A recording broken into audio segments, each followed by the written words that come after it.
Today, we are taught the Earth is a solid sphere. From a very young age we are told the center of the Earth is filled with a molten core.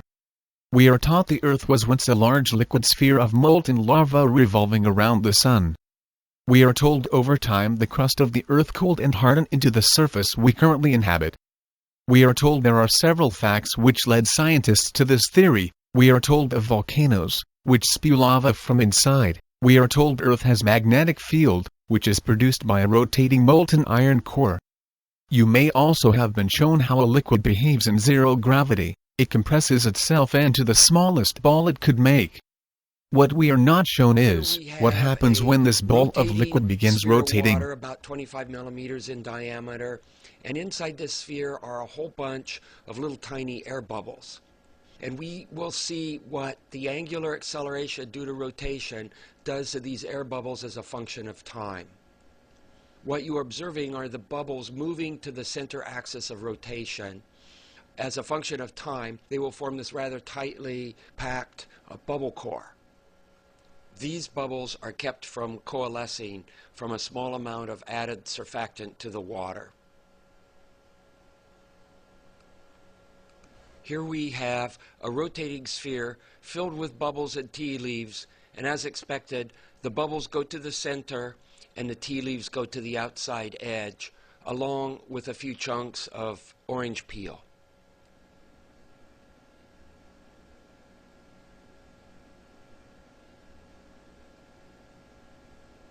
Here we have a rotating sphere with bubbles and chunks from breaking up a small vitamin tablet. And the bubbles go to the center core, but the vitamin chunks seem to stay in their location dispersed through the sphere. And from this we deduced that the vitamin chunks have a density near that of water. This is not a new theory. Sir Edmund Halley was a famous English astronomer and mathematician. Back in 1692, he published his theory on the hollow Earth. He developed his theory from working with Sir Isaac Newton on Earth magnetism fluctuation and possible causes. John Cleves Symmes was a former captain in the United States Army, war hero, philosopher, and hollow Earth researcher. He believed the Earth was hollow and habitable within. He was ready to dedicate his life to proving his theory, and attempted to search for the openings and explore the hollow Earth. In the spring 1818, Symmes sent a proposition to cities across the United States which stated, quote, "To all the world, I declare the Earth is hollow, and habitable within, containing a number of solid concentric spheres, one within the other, and that it is open at the poles 12 or 16 degrees. I pledge my life in support of this truth, and am ready to explore the hollow, if the world will support and aid me in the undertaking." Today there is a monument of the hollow Earth dedicated to Symmes and his theory. The most recent exploration of the polar regions was attempted by Admiral Richard Byrd. This man became an expert after making many flights over both poles and mapping the Antarctic. He discovered mountain peaks, trees, rivers, and large animals. After returning to America, Washington censored his expedition and ordered his silence. Before his death in 1957, Byrd wrote a lost entry in his diary concerning the event, which stated, quote, "We are crossing over the small mountain range still proceeding northward. Beyond the mountain range is, what appears to be a small river. There should be no green valley here. Something is definitely wrong and abnormal here. We should be over ice and snow. From the port side there are great forests growing on the mountain side. The instruments are still spinning. The gyroscope is oscillating back and forth. I alter the altitude to 1,400 feet, and execute a sharp left turn. The light year seems different. I cannot see the sun anymore. We make another left turn and spot what seems to be a large animal of some kind below. It looks like a mammoth-like animal. This is incredible, but there it is. Temperature indicator reads 74 degrees. Continue our heading. Navigation instruments seem normal now. Radio is not functioning. The countryside is more level than normal. Ahead we spot what seem like habitations. This is impossible. Aircraft seems light and oddly buoyant. The controls refuse to respond. The engines of our craft have stopped running. The landing process is beginning. I am making a hasty last entry in the flight log. I do not know what is going to happen now." End quote. This theory even goes further than recent explorers. In the past, humans believed there was another world beneath ours. The Bible, the Book of Enoch, and ancient writings of the Chinese, Egyptians, Eskimos, Hindus, Iceland, the Aztec and others tell of a great opening to the north and of an inner domain within the earth.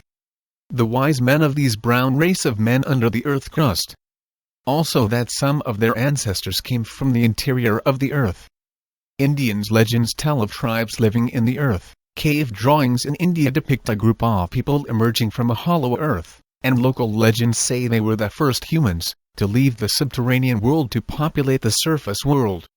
Native American legends, from the Mandan, Sioux, and Tuscarora speak of their tribal origins coming from inside the earth. Eskimos also have the same tribal teaching. The Shawnee claim a civilization of whites lived in what is now Florida, and returned to the caves of the earth. Incas have similar folklore. You may wonder about the inner sun. A possible explanation would be cold fusion. The subject of cold fusion does not seem to enjoy much credibility in the USA. Some scientists regard cold fusion as a pseudoscience. Yet many countries in the world are pouring enormous sums of money into hard scientific research on the matter. Some scientists have already discussed the possibility of cold fusion occurring inside the Earth. P. Palmer, a geophysicist, has already suggested this. Helium-3 emanating from inside the Earth has been regarded by some as an indication that cold fusion might be taking place deep down inside the Earth.